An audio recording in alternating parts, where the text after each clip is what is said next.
different reason.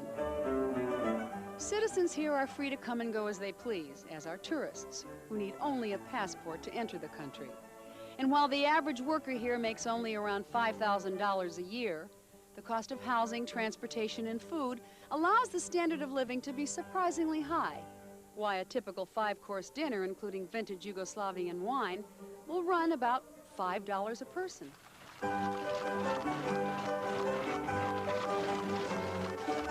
The country itself can best be described as the best of Europe, packed into an area about the size of Wyoming. In it, you'll find the Riviera of France, the casinos of Monte Carlo, the islands of Greece, the countryside of Great Britain, the Alps of Switzerland, and Yugoslavia's own pristine lakes. Combine these all together, and you have the favorite resort destination of millions of European tourists. Yugoslavia is such a popular tourist destination is that, like Southern California, you can go from mountain peaks to sunny beaches in a matter of hours. And if you have tour drivers like ours, the trip can be made. The city became the focus of world attention. There are many people who feel that World War I actually started right here. It was on this very intersection that Archduke Ferdinand was assassinated by Gabriel Princip, one of the many men who wanted freedom from the Austro-Hungarian Empire. On the Mostar Bridge. I'm a child of Yugoslav parents, and they met in the States. They got married in the States. I was born in the States in Santa Monica in St. John's Hospital. Oh, gosh. And after living there, my parents divorced, and my mother decided that she'd be better off to return to Yugoslavia, to her family.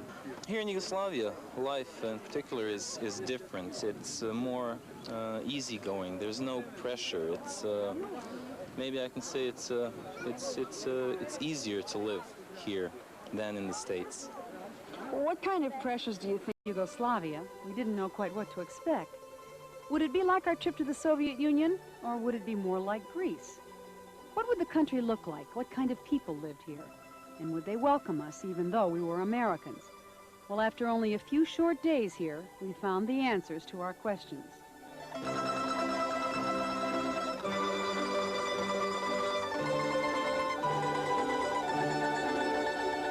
Yugoslavia was like neither the Soviet Union nor Greece. It was a country quite unlike any we had ever seen on Two on the Town.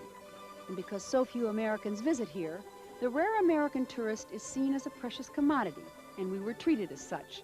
And we thought the Yugoslavian people were wonderful too. As for what the people look like, well, I think we've given you a rough idea.